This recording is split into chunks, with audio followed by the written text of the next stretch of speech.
Queridos irmãos, que a graça e a paz de nosso Senhor e Salvador Jesus Cristo seja com todos vós, todos aqueles que têm me ajudado, que têm orado por nós, que têm procurado estudar a palavra de Deus com a nossa ajuda e eu com a ajuda do Espírito Santo, então todos nós com a ajuda do Espírito Santo. Na verdade, hoje estamos dando continuidade ao nosso estudo de Apocalipse e eu tenho aqui minhas anotações, é claro, né? Por isso que às vezes vocês me veem, eu estou lendo anotações, a Bíblia também fica aberta em várias passagens e eu fico comprometido, sim, em ensinar a verdade. Que Deus me guarde de um dia cometer o pecado de distorcer a palavra de Deus. E eu quero hoje estudar com vocês o capítulo 16 de Apocalipse, não é? Falar sobre o Armagedon.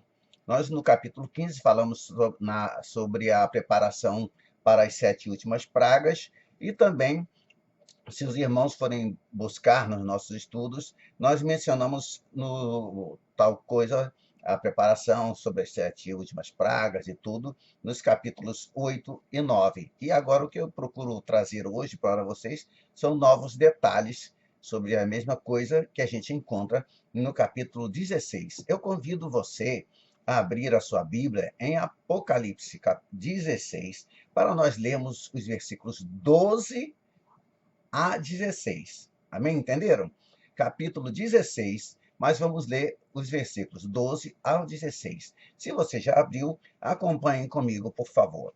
Derramou o sexto a sua taça sobre o grande rio Eufrates, cujas águas secaram para que se preparasse o caminho dos reis que vem do lado do nascimento do sol. Então vi sair da boca do dragão, da boca da besta e da boca do falso profeta 3 espíritos imundos semelhantes a rãs, porque eles são espíritos de demônios, operadores de sinais, e se dirigem aos reis do mundo inteiro com o fim de ajuntá-los para a peleja do grande dia do Deus Todo-Poderoso. Entre parênteses, eis que venho como vem o ladrão. Bem-aventurado aquele que vigia e guarda as suas vestes, para não andar nu e não se veja a sua vergonha. Então os ajuntaram no lugar que em hebraico se chama Armagedon. Armagedon. Reis do Oriente. Os nomes exatos de todos os países designados como reis do Oriente não são dados em parte alguma da Bíblia. Eu gostaria que você soubesse disso, porquanto essas nações ainda não existiam nos tempos bíblicos. Entendeu a razão por que não? Alguns nomes são dados, vamos dizer assim, para mostrar a localização geral desses países. Esses reis do Oriente fazem parte de um grupo que deve ser considerado juntamente com outros 3 grupos. E estes são representados, meus amados, pelos 3 espíritos semelhantes a rãs. Não são 3 rãs, são espíritos semelhantes a rãs, que procedem da trindade satânica, com a finalidade de reunir aquelas nações que estarão debaixo, sob o controle direto do anticristo.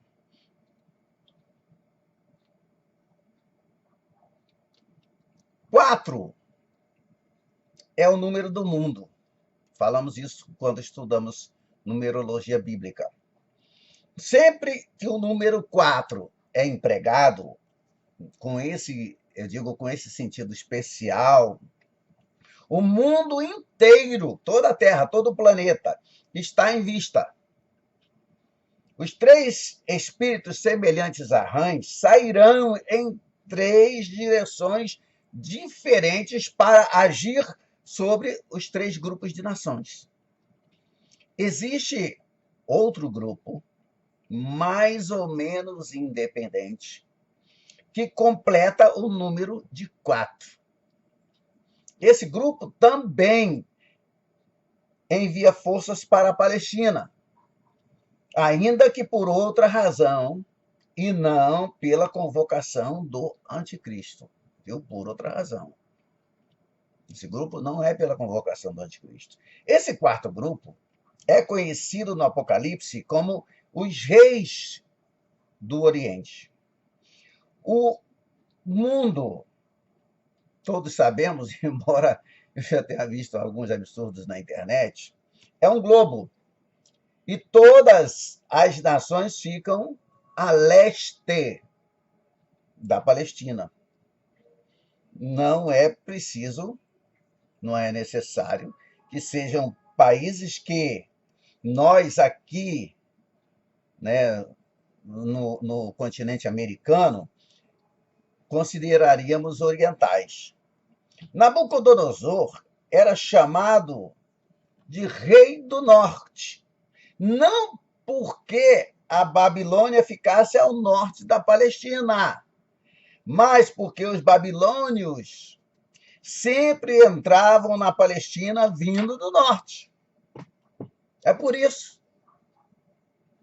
Os reis do Oriente são as nações de qualquer parte do mundo que entrarem na Palestina pelo lado do Oriente. É assim que deve ser entendido. O anticristo terá a Palestina toda cercada até chegar o momento crucial, simbolizado pelo ressecamento do rio Eufrates. Então, estará aberto um caminho a fim de que outras nações possam vir do Oriente. Um relato mais detalhado dessa invasão nós podemos encontrar nos capítulos 38º e 39º de Ezequiel, 38 e 39. Ali também nós encontramos 4 grupos de nações sob o domínio do anticristo e um outro grupo independente. O primeiro é representado por Meseque e Tubal. O segundo pela Pérsia, Etiópia e Líbia. Primeiro, repetindo, por Meseque e Tubal. O segundo, pela Pérsia, Etiópia e Líbia. O terceiro é representado por Gomer e Togarma. Adiantando aqui para vocês, né, Gomer era um povo cimeriano, da antiga Ciméria. E Togarma, hoje, Armênia mais Turquia. Togarma abrange todo o território ocupado hoje por Armênia e Turquia. E o segundo grupo, composto de Pérsia, Etiópia e Líbia, é chamado por seus nomes porque hoje são os mesmos da época de Ezequiel. Meseque Meseque, Moscou, capital da Rússia. E Tubal é Tobolsk, capital da Sibéria. Cidades conhecidas hoje. Meus amados, o primeiro e o terceiro grupo representam nações que não existiam nos dias de Ezequiel. E os nomes são de netos de Noé, os quais, de modo geral, ocuparam nações europeias. Veja bem, a Bíblia, essa é uma das maiores leis, das melhores leis, das leis que eu mais gosto na hermenêutica bíblica. A Bíblia explica a própria Bíblia. Se você quer uma explicação da Bíblia, você acha na própria Bíblia. Meseque e Tubal ficam ao norte da Palestina. E provavelmente, já falei, representam países que eventualmente se separarão, ou já estão separadas, né? Do sul da Rússia. Porque na época que eu preparei esse estudo, há muitos anos atrás, ainda existia a União Soviética. Ao redor do Mar Negro e Mar Cáspio. E esse é exatamente o território coberto pelas 4 visões de Daniel, e que é simbolizado pelo leão, pelo urso, pelo leopardo e pela besta. Isso é repetido, meus queridos, no 13º capítulo do Apocalipse. Isso estabelece, de um modo bem definido, a identidade das nações que ficarão sujeitas ao anticristo. Ezequiel acrescenta ainda: muitos povos contigo. Isso incluiria satélites espalhados em todas as regiões do mundo. Hoje, nós vivemos em época bem diferente da de Ezequiel, não é? Além disso, eu poderia dizer que Ezequiel conta com um 4º grupo inteiramente independente, que até mesmo envia uma nota de protesto, digamos assim, a gente ouve tanto falar em protestos, na verdade, uma nota de protesto quando Israel é ameaçado de invasão. E isso corresponde ao 4º grupo do Apocalipse. Ezequiel, no entanto, descreve os reis do Oriente da seguinte forma. Veja Ezequiel capítulo 38, Ezequiel 38, versículo 13, que diz assim, olha: Sabá e Dedã e os mercadores de Tarsis e todos os seus governadores rapazes te dirão: vens tu para tomar o despojo? Ajuntaste o teu bando para arrebatar a presa? Para levar a prata e o ouro? Para tomar o gado e as possessões? Para saquear grandes despojos? Sabá e Dedã são os primeiros a serem mencionados. Atualmente, não são países importantes. A sua localização não é conhecida com exatidão. Não é verdade. Não é conhecida com exatidão. Mas a ideia geral é de que seria na Arábia ou na África. Tornar-se-ão nações poderosas e líderes em um grupo que também terá os mercadores de Tarsis e os seus governadores rapazes. Tarsis é a rocha de Gibraltar. Nunca, meus amados, se tornou uma nação. Ezequiel referia-se a algum país ou império no Atlântico que também será um país mercante. Os governadores rapazes seriam colônias desse império. Não é? É uma coisa para nós muito difícil de explicar, pois não vivemos naquela época. E atualmente existe apenas uma nação nessas condições, a Grã-Bretanha. Sim, a Grã-Bretanha. Os seus governadores rapazes seriam a América, o Canadá, a Austrália e os demais membros da comunidade britânica. Isso seria ainda verdade, mesmo que uma guerra forçasse a mudança da capital para algum outro país, porquanto Ezequiel menciona apenas os comerciantes de Tarsis. Nós lemos que o Eufrates se resseca. Meus amados, eu e você sabemos que um rio não serve de barreira para os exércitos modernos. Poderá atrasá-los um pouco, mas não fazê-los estacar. O Eufrates realmente poderia secar-se depois de 3 anos e meio sem chuvas. Mas, muito mais do que isso está em vista aqui agora. Possivelmente, muito mais do que podemos compreender.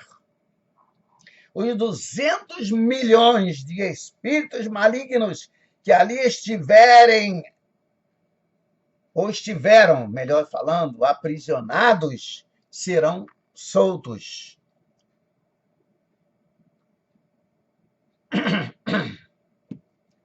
O rio representa mais do que a cidade de Babilônia.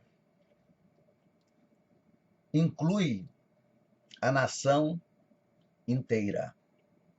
A sua queda se tornaria incapaz de impedir que exércitos estrangeiros atravessassem as suas fronteiras. Quando o profeta Ezequiel fala dos países envolvidos nessa batalha, ele quietamente omite 2 importantes países: a Babilônia, que atualmente é o Iraque, e o Egito. Segundo um grande professor de escatologia, conhecido meu de mais de 45 anos, segundo isso que eu vou te falar agora, é a ideia dele, ele diz que o Egito ainda haverá de tornar-se um grande império. Entretanto, o Egito será destruído, isso ele falando, tá? Será destruído totalmente, de tal forma que não haverá nem homem nem animal vivendo naquela região. Quando as nações se aglomerarem para a Batalha do Armagedom, não existirá mais o Egito. Isso é expresso em Ezequiel mediante uma referência aos diversos rios. Estou ainda falando do meu conhecido, do meu amigo, um grande estudioso de escatologia, professor de escatologia, inclusive. Deixa eu dizer uma coisa para vocês. Ele cita Ezequiel, e eu disse aqui que a Bíblia explica a própria Bíblia. E eu gostaria que você prestasse bem atenção em Ezequiel 29, 10 e 11. Ok? Ezequiel 29, versos 10 e 11. Olha o que está escrito em Ezequiel 10 e 11 para nós compararmos daqui a pouco com Isaías. Veja bem. Ezequiel, visto que disseste, o rio é meu e eu o fiz, eis que eu estou contra ti e contra os teus rios. Tornarei a terra do Egito deserta em completa desolação, desde Migdol até Seveno, até as fronteiras da Etiópia. Não passará por ela pé de homem, nem pé de animal passará por ela, nem será habitada 40 anos. Isso, o meu amigo, ele acredita que o Egito será totalmente destruído. O Sudão é incluído juntamente com o Egito até a Etiópia. A destruição da Babilônia terá lugar imediatamente antes da Batalha do Armagedom. Deixa eu falar isso de novo daqui a pouquinho, porque eu me lembrei que eu não li com vocês. Isaías, eu disse que era para comparar com Ezequiel. Olha o que Isaías diz no capítulo 19, do verso 22 a 25, amados.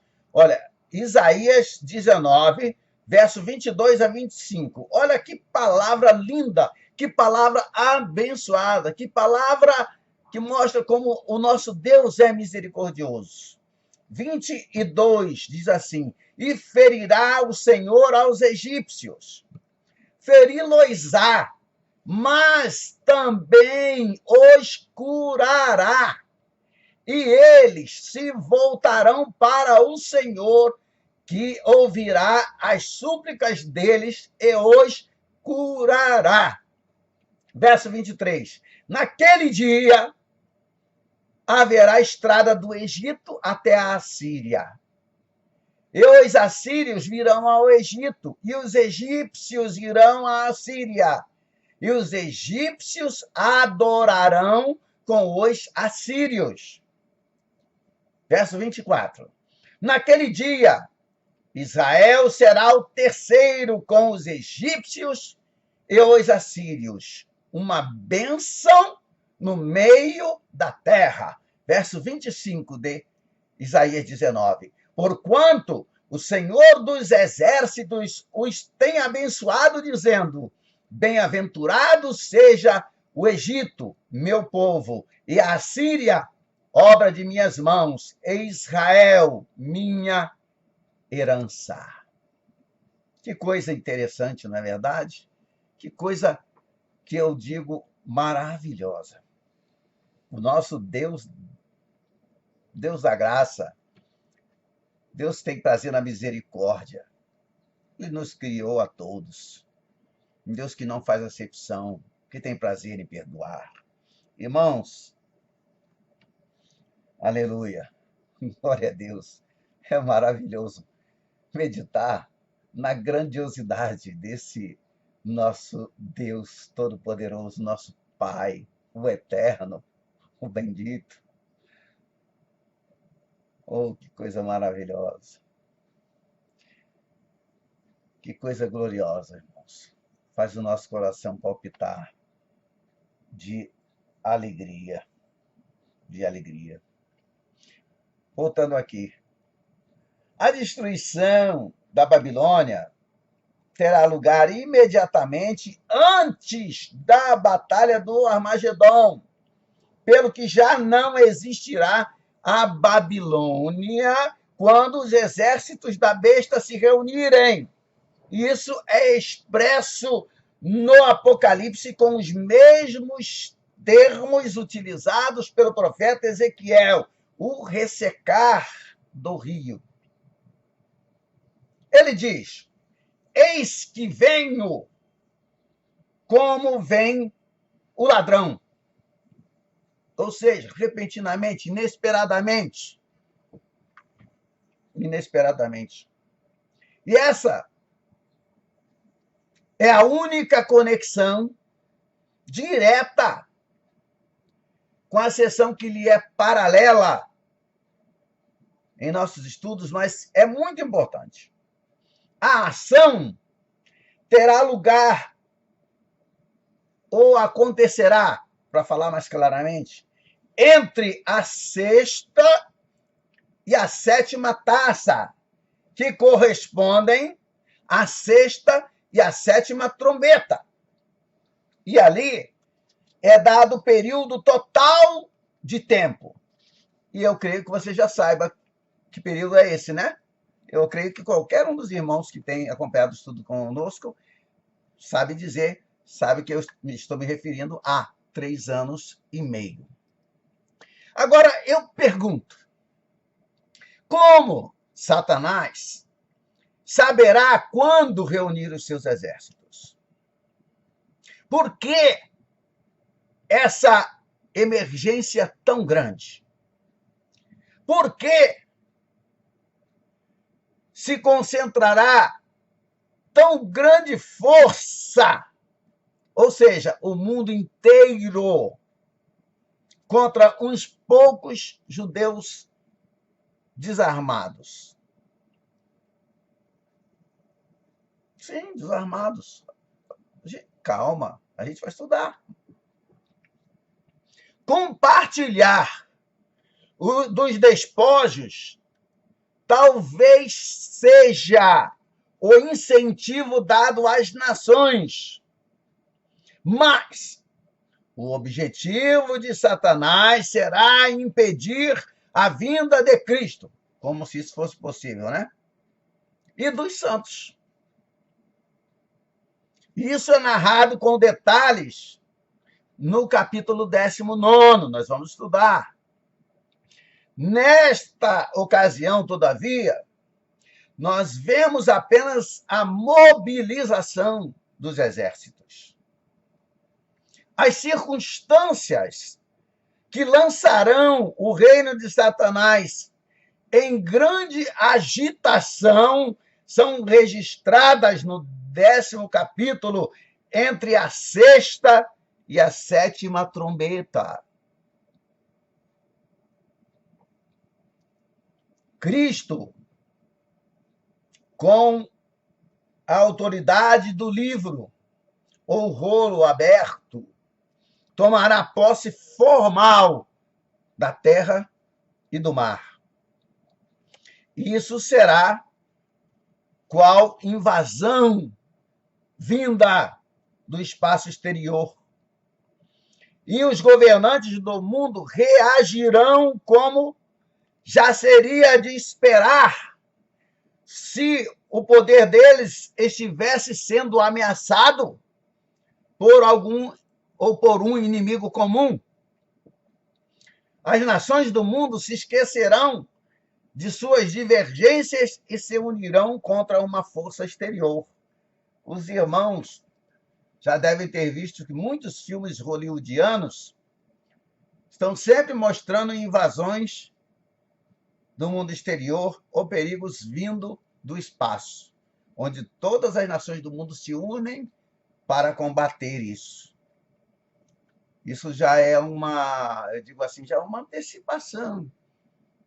Alguma coisa, eu às vezes penso loucamente eu penso, que assim como Deus não faz nada sem revelar aos seus santos, os profetas, Satanás procura imitar o Senhor nosso Deus e aos pouquinhos ele vai dando uma dica do que ele pretende fazer. Dar a impressão de que o arrebatamento da igreja não foi nada mais, nada menos do que uma invasão de extraterrenos ou extraterrestres, né, que vem para raptar o povo. Eu vejo isso como muitos têm visto também. A Bíblia fala que tais espíritos são operadores de milagres. E, meus amados, Satanás, vou repetir agora algo que acabei de dizer, sempre imita ou procura imitar a Deus, sempre. Os mágicos egípcios fizeram réplicas das pragas que foram impostas por Moisés. Você se lembra disso? Não lembra? Eu acredito que sim. Satanás produzirá uma ressurreição simulada para tirar a atenção do fato do arrebatamento. Quando Deus enviar as duas testemunhas operando milagres, Satanás enviará demônios que operarão falsos milagres. Essa competição, vou dizer assim, aproveitando agora a época das Olimpíadas, né? Essa competição, que será igual como uma competição realmente, prosseguirá, continuará, até que, subitamente, Satanás conseguirá matar as duas testemunhas que estarão fazendo oposição a ele. Eu tenho certeza que você já sabe disso. E assim que isso ocorrer, o que será saudado com grande vitória para Satanás, mostrando o seu poder, entre aspas, invencível, os exércitos se reunirão precipitadamente. Isso acontecerá como um redemoinho, conforme diz Isaías, se você quiser me acompanhar agora, Isaías capítulo 5, capítulo 5. Isaías capítulo 5, versos, deixa eu olhar aqui, 26 até o 30. Acompanhe comigo, eu estarei lendo Isaías capítulo 5, versos 26 até 30. Acompanhe comigo, por favor. Ele arvorará o estandarte para as nações distantes. Ele lhes assobiará para que venham das extremidades da terra. E vem apressadamente.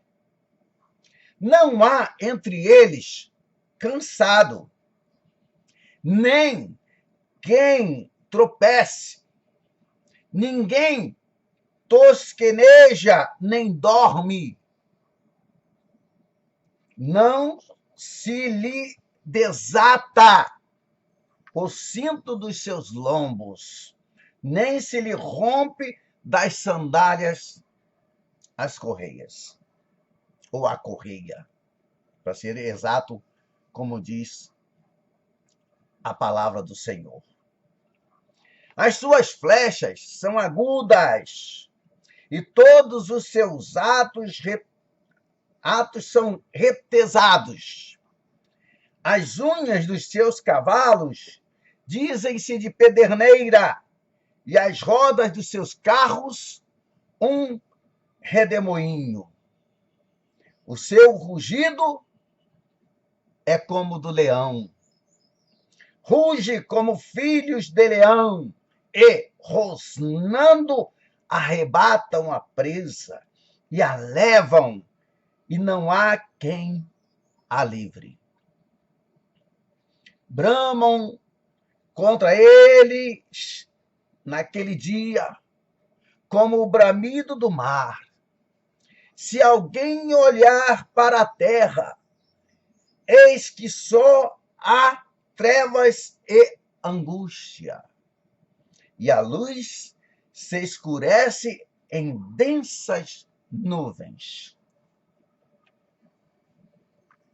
Aí está Isaías, capítulo 5. Leia e releia. Se precisar voltar um pouco antes ou ir mais além, faça isso para você ter um contexto bem exato. Isaías, capítulo 5, dos versos 26 aos versos 30, eu acabei de ler com você. Agora, antes de encerrar o nosso estudo de hoje, eu gostaria de ler ainda Apocalipse, capítulo 16, verso 17, onde está escrito assim: Então derramou o sétimo anjo a sua taça pelo ar, e saiu grande voz do santuário, do outro lado do trono, dizendo: Feito está. Feito está. Esse será o fim, conforme o anjo disse.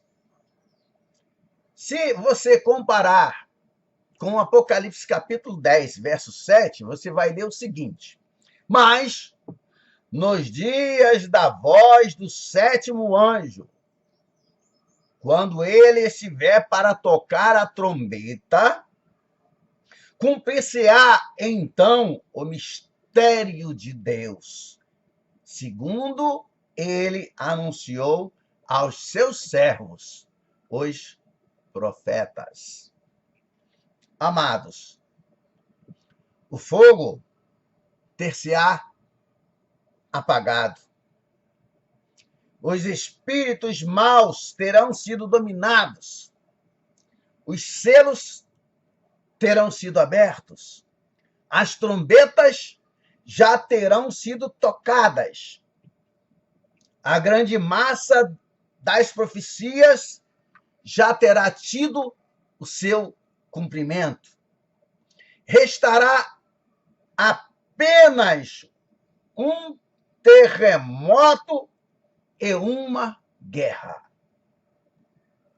E tanto o terremoto como a guerra serão os piores da história da humanidade. E o terremoto terá lugar antes da batalha final. Não estou me referindo a esses terremotinhos, me perdoe, coloque entre aspas aí que a gente tem visto no mundo agora, não. Se vocês têm se assustado com o que tem visto por aí, preparem-se para se assustar muito mais se estiverem aqui. Porque os que estiverem sido arrebatados não verão nada disso aqui. Não sofrerão nada disso, porque o arrebatamento vem antes da grande tribulação. Depois que acabarmos Apocalipse, nós faremos um estudo em 1ª e 2ª Tessalonicenses, para ver como é que a palavra sempre se completa. É uma coisa tremenda, irmãos. E o terremoto terá lugar. Acontecerá, virá antes da batalha final. É certo, bem certo, que tem havido muitos terremotos. Toda hora a gente vê. O próprio Apocalipse revela que ocorrerão terremotos antes desse final. Mas tem uma diferença. Que diferença é essa, pastor Aragão? Irmãos, a maioria dos terremotos é causada por movimentos de formações rochosas no interior da Terra, enquanto que o último terremoto será causado por uma súbita mudança na órbita e na posição do globo terrestre. Ou, nas palavras de Isaías, capítulo 24, verso 20, a terra cambaleia como rede de dormir. Sim, é isso que vai acontecer.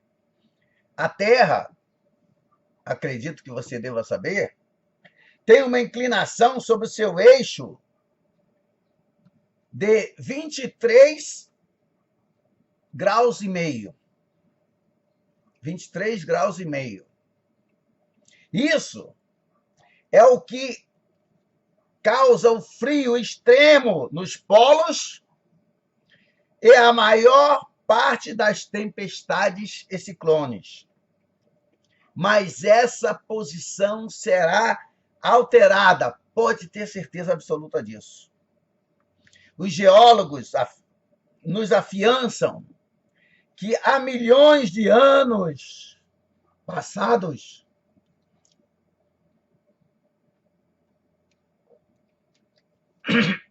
perdão, irmãos, pelo pigarro, eu não posso muito tomar açúcar, eu uso adoçante, e o adoçante me causa esses pigarros, e isso deixa feio o meu vídeo, mas eu não gosto de editar o vídeo para que você não perca nada e seja bem espontâneo. Ele é feito ao vivo, vocês estão vendo que eu estou aqui no meu quarto, e me perdoe quando eu pigarrear, às vezes tossir, irrita muito a minha garganta, ok? Orem por mim, quem sabe Deus ouve a sua oração e me tira isso, né? Antes um pouquinho de eu começar esse vídeo, estava vindo do hospital porque a minha pressão anda muito alterada, uma hora está alta demais, outra hora está baixa demais, e eu preciso da oração dos santos. Ore pelo pastor Aragão, tá bom? Voltando aqui, vou até repetir para que você grave melhor. A Terra tem uma inclinação sobre o seu eixo de 23 graus e meio. Isso é o que eu disse ainda agora, é o que causa o frio extremo nos polos e a maior parte das tempestades e ciclones. Mas essa posição será alterada. Os geólogos nos afiançam que há milhões de anos no passado, o clima da Terra era temperado de polo a polo. Um clima quase que perfeito. Foram tempos em que o relevo era baixo. Os montes estão ligados ao frio. E esse terremoto, pois, tornará a Terra mais plana, como era originalmente. Os montes, entre aspas, se precipitarão no mar. Ou eu deveria tirar as aspas? Deveria, né? Deveria sim. Vou retirar. Os montes se precipitarão no mar. As grandes pedras de Saraiva, como o peso de cerca de 30 quilos, porque um talento no Antigo Testamento eram 48 quilos. Um talento no Novo Testamento considera 38 quilos, 10 a menos. Então eu digo com peso de cerca de 30 quilos. Talvez sejam produzidas pelo gelo dos polos ao ser lançado a grande altura, quando a Terra balançar de um lado para o outro. Eu gostaria de parar exatamente aqui, porque se Deus me conceder, hoje já é quinta-feira, se Deus me conceder, na terça-feira, sempre a minha vontade, irmãos, mas eu fiquei sem o meu computador e eu uso um computador emprestado, por enquanto, de um vizinho. Se estiver disponível, na terça-feira estarei já gravando um estudo no capítulo 17 de Apocalipse para falar sobre a Babilônia. Eu vou falar sobre a mulher vestida de púrpura, de escarlata. Vou falar sobre do que é composto o símbolo que existe na besta, na palavra besta. Tudo isso. Falar sobre a igreja de Satanás. Eu gostaria de contar contigo. Vamos orar para Deus nos abençoar, para Deus falar. Se você assiste pela primeira vez, inscreva-se nesse canal para me ajudar. Se você já está acompanhando nossos estudos, clica aí no like aí, ó. Ajuda também a gente. Algumas pessoas me disseram que não iam me ajudar porque iam me tornar rico. Eu não sou rico não, irmão. Eu sou pobre. Não recebi, até hoje não recebi um centavo do Google, do YouTube, seja lá de quem for. Mas, de qualquer forma, me ajuda. Pelo menos eu sei que vale a pena estar estudando durante horas para trazer algo para vocês pesquisado, estudado, orado, chorado, para que você possa ser edificado e não ser enganado pelas tantas baboseiras que se colocam na internet. Que você ore por mim, ore pela minha saúde. Realmente está bastante abalado. E, como eu disse há um pouco mais de uma hora, eu estava com o rosto todo dormente. A noite passada fui dormir também com o rosto dormente. Totalmente dormindo, como se tivesse milhares de agulhinhas me espetando. Isso é por causa da variação da pressão. E não pense que eu não vou ao médico, eu vou ao médico. Mas eu também sei que a minha vida está nas mãos do Senhor. Ninguém vai sem que o Senhor chame. E a hora que o Senhor quiser me chamar, tudo bem. Mas enquanto estiver aqui, estarei lutando para poder ensinar a palavra de Deus, cuidando do templo do Espírito Santo. Que Deus abençoe você. Ore por mim e continue nos acompanhando. Se você tiver algum comentário, entre aí nos comentários do YouTube e deixe a sua mensagem. Que Deus te abençoe em nome de Jesus. Que a graça de nosso Senhor e Salvador Jesus Cristo, que o grande amor de Deus, o nosso bendito Pai, e que a comunhão do Espírito Santo, Consolador e Santificador nosso, seja com todos vós e com todos aqueles que aguardam em qualquer lugar a vinda do Senhor Jesus. Que Deus os abençoe em nome de Jesus. Amém.